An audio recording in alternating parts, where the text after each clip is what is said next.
I talk a lot about how you don't actually need to avoid most of the ingredients and products that people and apps tell you to avoid. A lot of you ask me what products you should actually avoid and what products I avoid. So that's what we're talking about today, products you might want to avoid and what to use instead. I'm Michelle, I'm a chemist, and I've been talking about the science behind beauty products for over 10 years. So I've tried a ton of products and I have a ton of opinions about them. Now, a lot of the products I avoid are personal to me. They might be fine for you. They might even work really well. I'm going to explain my reasoning so that you can decide for your own situation. I've probably also forgotten a bunch, so please add suggestions and the products you personally avoid in the comments. First, lash serums with prostaglandin analogues. These are lash serums that are meant to make your lashes grow longer and thicker, and they have ingredients in them that work the same way as Latisse. Basically, the way they work is they get your lashes to stay in the growth phase of the hair growth cycle for longer, so they spend more time growing instead of just sitting there resting. Now, these work extremely well, but they do have side effects. So first off, they can change your eye color, they make it look more brown. They can also reduce the fat around your eyes and make them look a bit sunken, which makes you look a bit older, and they can also make the skin around your eyes quite irritated. Latisse is a drug, and all these ingredients that work like Latisse should also be drugs. In general, things that work really well also have more potential side effects. And I think it's just really crappy of brands to put these ingredients into lash serums because people should be warned about these potential side effects. If it's a product that you buy in, let's say, Sephora, you are not really expecting to see that sort of risk. The side effects might be worth it for some people, but it really is something that people should be warned about before they start using it really upfront. Here is a list of the more common prostaglandin analogues that you see in lash serums, and there are also a bunch of lash serums from really small online stores that don't have these in the ingredient list, but I'm really suspicious about whether the ingredient lists are accurate, and they've just put some of these in there anyway. In general, it's a lot safer to buy from an established brand that probably wouldn't get away with an inaccurate ingredient list. They can't just sprinkle one of these in there and hope that no one sees because they hire a lot of people who know what they're doing. And they're definitely not just drop shipping products off Temu or something. If it's a serum that seems to work a bit too well without any of these active ingredients, I would be very, very suspicious. Instead, I would maybe look for a lash serum that has peptides in it. These peptides do seem to work for lash growth, but not quite as well. But in this case, it is a good thing. These aren't researched as much, so it is possible that there are side effects. Either way, I would just keep an eye out for side effects like changes in eye color and then stop using it if you do see anything worrying. Dip nail kits. I feel like this one is more of a general warning. Almost everyone should be avoiding these. With longer lasting nail products, there are really three main types: acrylics, gels, and dip. These all last longer than nail polish, which is why people have been getting into these, and gel and dip are the ones that are easier to use, so there are more home versions of these. I've talked about gel nails before and how the amount of UV involved is extremely low and not a big risk. But before I really looked into the science for that video, I thought maybe dip nails would be a nice, safe alternative. Basically, with dip nails, you paint a liquid onto your nail and then you dip it into a colored powder, it hardens, and then you repeat that a few times to build up a longer lasting nail coating. It's easier to apply than acrylic, and unlike gels, you don't need UV to cure it. The problem with all of these long wear products is the way they work, the way they last longer, is by doing a chemical reaction on your nail. The liquid has a polymer that's chopped up into tiny segments and they join up on your nail, and when it joins up, it hardens. And it turns out the tiny segments, before they join up together, these are really good at triggering allergies. I'm probably going to do a longer video later on explaining how these products work and how they're different. The key thing to note here is those tiny segments are different for the three types of product. With dip nails, those tiny things are cyanoacrylates. They cure with water. So in theory, you have heaps of water in your skin, you have heaps in your nail, so you don't need to worry about these small segments hanging around for a long time and increasing the chance of allergies. But once I started using the dip, I realized it is actually way less safe than gel nails. Because these cyanoacrylates, the little things, they do join up with water in the skin, but the issue is that they are more volatile. That means they evaporate and they turn into a gas really easily. So instead of just having to worry about the monomers, those little things, going into your skin, you actually have to worry about them traveling through the air and into your lungs. If you go into Facebook groups and forums on dip nails, you'll see lots of people complaining about dip flu. Basically, this is a respiratory reaction. Your airways are reacting to that liquid going through the air. I had to use some pretty dangerous gases and volatile liquids during my PhD, so I do have a lot of experience with handling them. And it is just so difficult to control this kind of thing without special equipment like a fume hood. So I was using my dips in my stove range hood, which is a pretty powerful range hood. I was wearing an N95. This is more than what the vast majority of people who are using dips do. There's no warnings about this in the dip instructions. But I could still feel the fumes getting into my eyes, and I think I did get some dip flu symptoms. So a couple of times I was doing dip nails, I felt really tired and afterwards, and my muscles felt kind of achy. I went to bed early, but with really nice nails. When I posted about gel allergies on Instagram, I actually got a message from someone whose coworker developed an acrylates allergy. And now she can't go into hardware stores because of the random acrylates in the air. So instead of dip nails, if you want something at home, I would get a gel kit from a reputable brand. That is, if you are coordinated enough to color inside the lines and not get it all over your skin. Alternatively, go to a good nail tech and get acrylics or gel nails done because they should know what precautions to take to cut down the risk of allergy.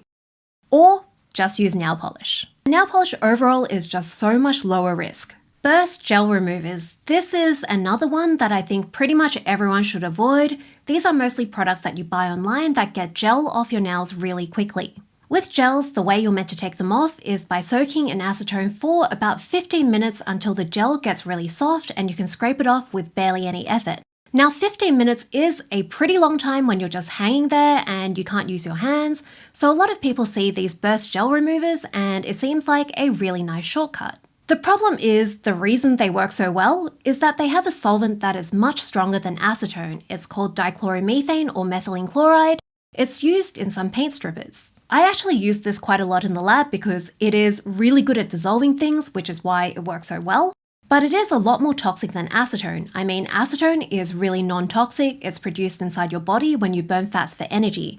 It's that sweet smell that people get in their breath when they're on a keto diet. Dichloromethane is toxic if you're exposed to too much. It's likely to cause cancer. It is similar to chloroform. And again, this is something that's okay when you use it in the lab with precautions because you reduce the risk. You don't get exposed to as much. In this case, if you're soaking your fingers in it, that is a very different level of exposure. Instead of using these, I'm sorry, but acetone soaks are the best removal method. So you can speed it up by filing off the top layers first if you are really careful not to file the actual nail. You can also use heat to speed it up. So you can put a little Ziploc bag of acetone in a bowl of microwaved, raw rice, or you can use these little finger things where you can fill the bottom with hot water. Products from websites like Temu, AliExpress, Shein, basically websites where you're buying products online, usually from a different country, and there isn't much responsibility going on. Okay, so the regulations in China are good, but only for domestic products. These are products that are sold inside China.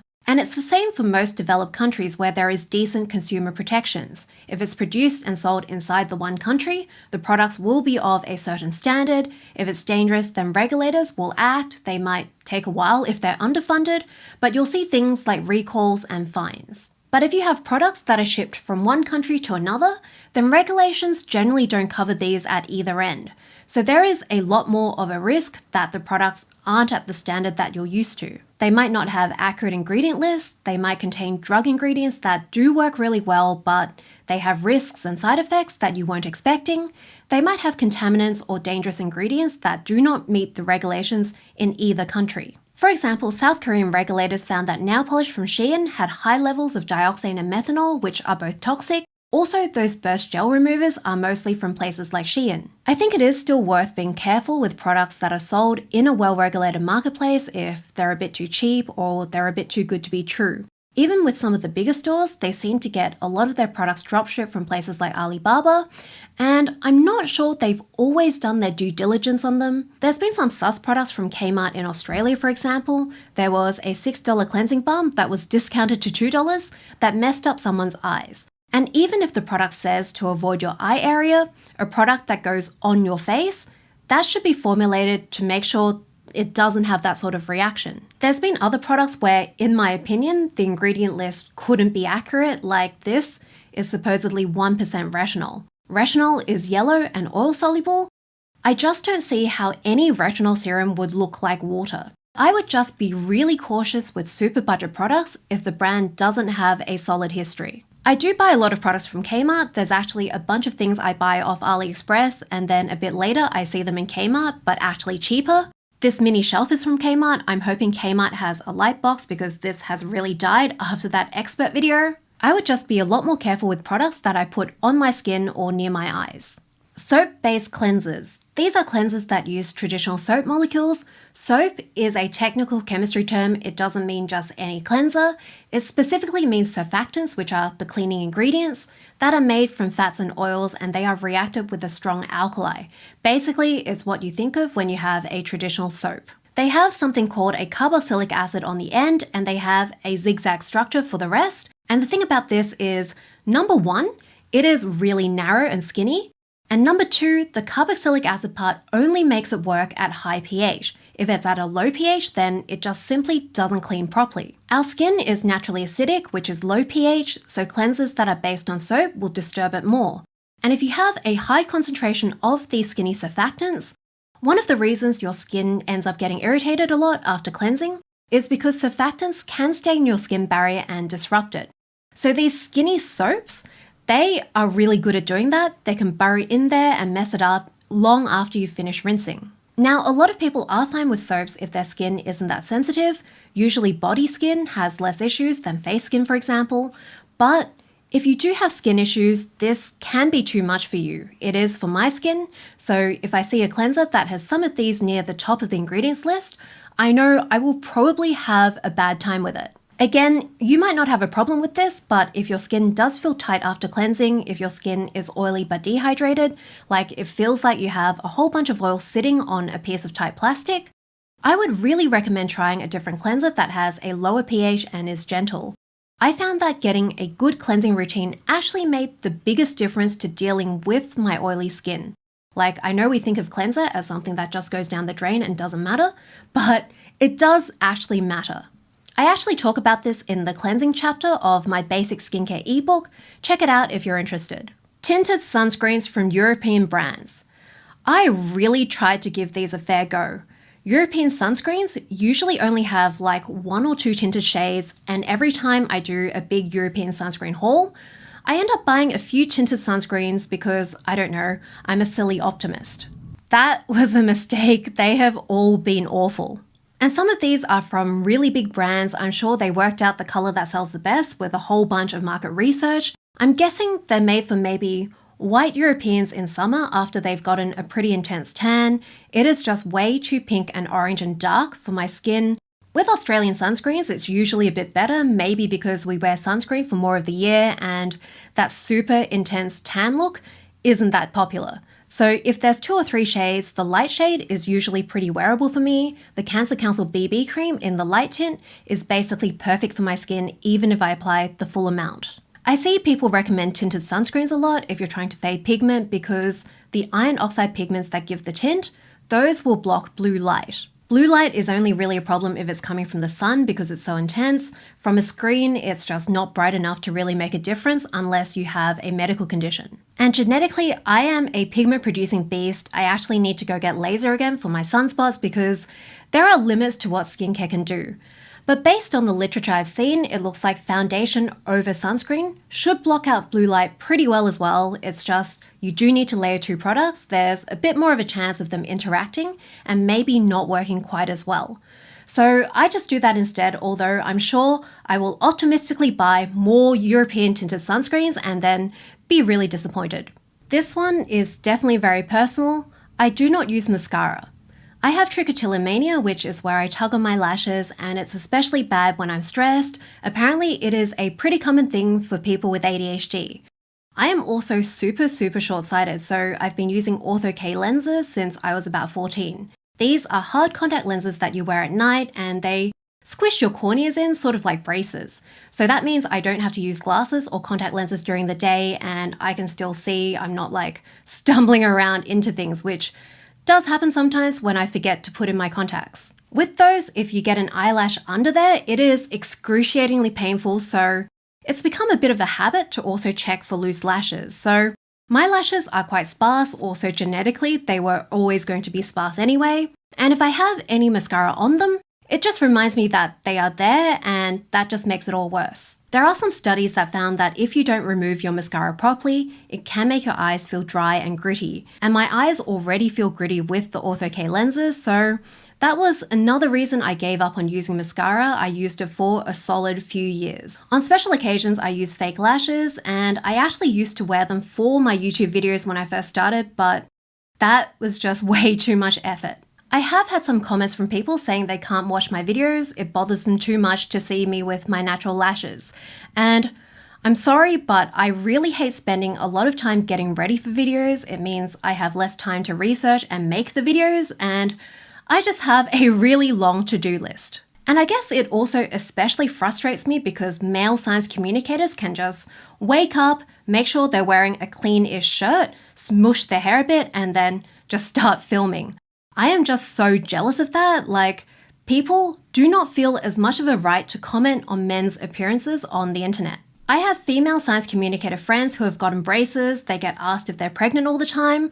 One of them is actually worried about cutting her hair in case her audience gets upset about it, and she is not a beauty person, she is a general science person. And it just really pisses me off because it is an extra female tax, and that's on top of all the other stuff as well. I dug into the research around gender and online science communication a while back for a talk, and it was pretty depressing. It's actually worse than the gender gap when it comes to science communicators on traditional media like TV. For that talk, I also went through one of those lists of top 150 YouTube channels in science and tech, and I counted how many were hosted by a woman who was showing her face on screen. It was 6 out of 150. So we have to spend all this time and energy on our appearance so that we can go on camera and then have people focus on what we're talking about and not just have all these comments about our appearance. And that just makes the gap even bigger because it's like an hour each time. That really adds up. It is time that we could have spent doing research or writing a script. And I know I have less of a right to complain because I am talking about beauty. In the beauty space, people are going to judge you on your appearance. I'm still going to complain. It's also why I don't usually leave my hair out and get it all done up for videos. I used to put so much effort in and I just stopped caring. Like, if people can't trust my information on hair science because I didn't spend an extra half hour styling it, some of the best hair scientists are men who are bald. Like, this just should not be my problem. There are already people who won't be receptive to what I say because I'm Asian, I'm female, I wear makeup so they can't take me seriously, that sort of stuff. I'm sure the information will eventually get shared by someone who has an appearance that they are more receptive to. That turned into a rant, but that's convenient because I'm going to do another rant. Products with bad packaging. This is something that you don't really notice when it's good, but you really notice it when it's bad. So some examples, I've had really liquidy products that come out of a squeeze tube with a hole that is too big and it just leaks all over your hand, or it builds up pressure inside and even though it's got a small hole, it just like squirts out when you take the cap off. There's also pump bottles where the product is too thick to come out of the pump properly. You have to like really push it down really hard. I've also come across a lot of body washes and shampoos like this. Sometimes I think it's like a non-Newtonian fluid. That's like oobleck, that's like the slime where when you stir it, it really resists you, but then when you leave it, it goes runny again. Also, choose where the hole is really small and you have to use a ton of pressure to get it out. I see this all the time with cleansers and I mean, you need a decent amount of cleanser. And then also choose where the hole is too big and so way too much of the product comes out. This is why I usually really don't like aluminium tubes. Sometimes I will squeeze too hard and it turns out that was 5 days worth of pressure. And by the time it's all coming out onto my hand, it's too late to change. I mean, it is probably partly a skill issue, but I think it can't just be my skill issue. I had this problem with Finacea a while back. I ended up using too much product because, I mean, it was coming out and I wasn't going to waste it. And that destroyed my skin barrier for like a good 3 weeks. But basically the problem is products should be formulated to come out of particular types of packaging in a way that is user-friendly. And a big part of this problem is in product development. Sometimes brands don't decide on their packaging until the formula is finalized and then they don't test the two together and they've already bought all the packaging. Also, a lot of formulators don't actually use beauty products that much.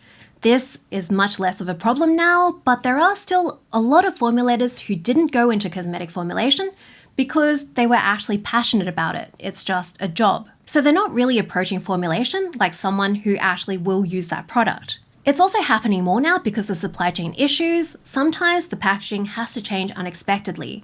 And it can be a really subtle change that makes a big difference when you're using it, like the inside of the pump might get slightly narrower, and that makes a massive difference to how hard you have to press. I usually try to make these products work. A lot of the time I end up unscrewing the pumps and just pouring the product into my hand, but most of the time I give it away. I get way more products than I can ever use because I am a beauty influencer. So it's pretty rare that I like a product enough to persevere with bad packaging. It is just frustrating to use. If you have this problem and you still want to use the product, you can try transferring the product to different packaging. But you do run the risk of incompatibility, like the product might start dissolving the new packaging, or you might expose it to a lot of spores in the air when you're transferring it and it goes off faster. So if you decide to do that, just make sure you keep an eye on the product, make sure there's no sudden changes that indicate something has gone wrong. I hope you learned something new, or at least you enjoyed listening to me rant about the products I avoid. Let me know what products you avoid in the comments. Like and subscribe for more beauty science. If you want more product reviews, check out this playlist.